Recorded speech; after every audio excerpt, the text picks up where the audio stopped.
Welcome back to Opening Bell, everyone. We're joined by Chris Markowski, who is the president of Markowski Investments and host of the Watchdog on Wall Street radio show. Chris, good to have you here with us this morning. Retail sales, they declined after posting 2 strong months of gains, much bigger drop than expected. So do you think that spending on goods is really leveling off, or is this just a temporary blip? I think some of the money is actually being shifted. I think you're going to see some money going from some of the retail sales to some of the services, with people going on vacation and doing some travel.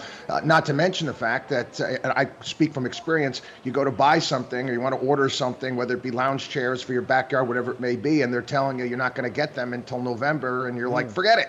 I'm not going to purchase these things right now. Why bother?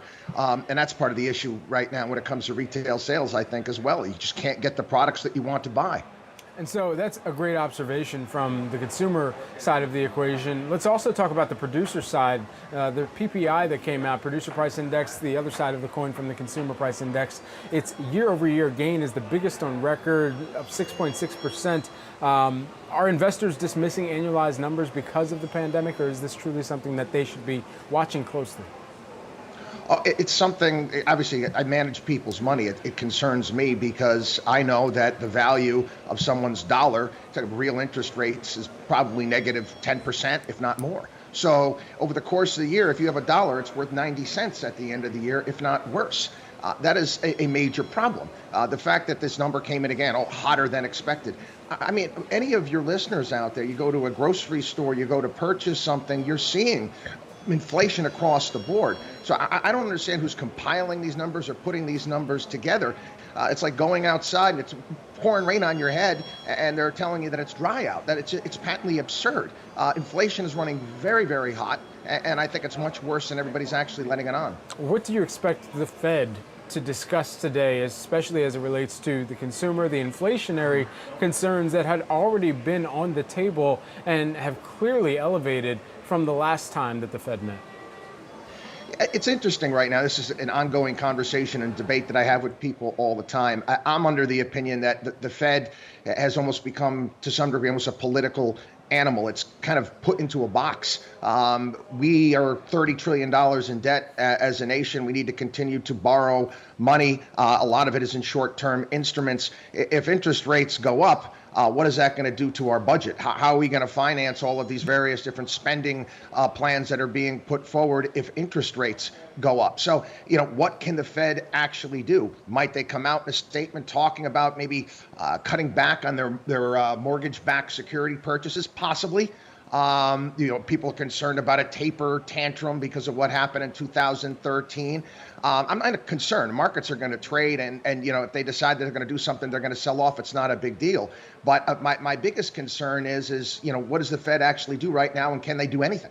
How do you believe that this impacts some of the current quarter evaluations that companies themselves are looking at, especially as we gear up for the next earnings season soon? When those companies have to come out with the numbers that they've been seeing, there may be some winners, but there could also be some losers, given the fact that we did see these retail sales numbers come in as a miss compared to expectations. And clearly the consumers are telling the companies with their wallets that the prices are a bit too high right now, or the delivery, to your point, is not going to take place because of these supply chain issues. And so how do you believe that will impact some of the current quarter expectations and even performance for companies? And how will we see that play out when they start to report earnings finally on this quarter?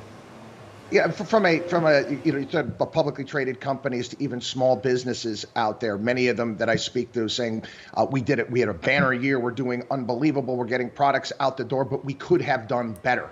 I think that's a part of the issue right now. You can also bring in the fact that there's so many job openings in the United States and positions that need to be filled. And hopefully over the next couple months, that will improve when we see the extended unemployment go by the wayside in many states. But yeah, companies nowadays are very good at adjusting in real time in regards to what's going on and how products are moved from one place to another. I think that it's not going to really affect them in regards to how well they're going to do. It's how well they could have done that I think is going to be tapered. It kind of comes back to this conversation of how much, though, the companies needed to pull forward some of their growth, some of their opportunities to engage with consumers, how much of that was pulled forward in an environment where they were able to do so, and what that means for how they are positioning themselves and what that next catalyst for growth would be. From your perspective, what is that next opportunity for the markets to continue to move higher off of even these new all-time highs that we've seen the NASDAQ and the S&P 500 set,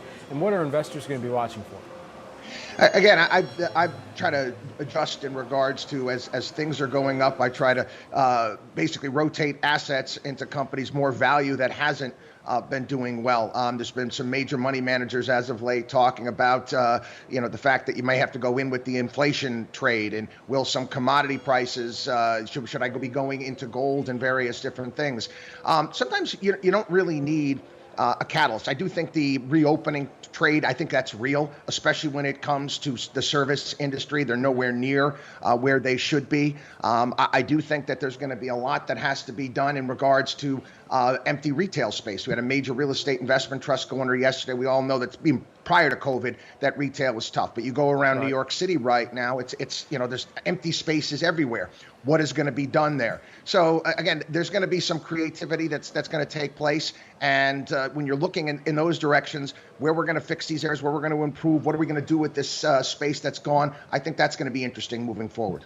Just lastly, Chris, while we do have you, I got to ask you, for the retail investors out there that are managing their own money, that have seen the rise and some of the falls from the even meme stocks that we've continued to track and talk about and discuss here, how would you be advising anybody who is managing their own money to look for opportunities even in this environment?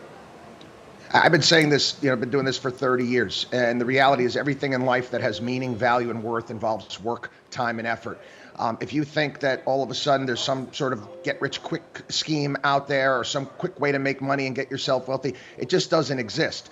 With all of these meme stocks or the various different things that are racing through the roof, the music is going to stop at some point in time. And you don't want to be the greater fool on the other end of that trade. Chris Markowski, president of Markowski Investments and host of the Watchdog on Wall Street radio show. Chris, thanks for taking the time here with us this morning on Opening Bell.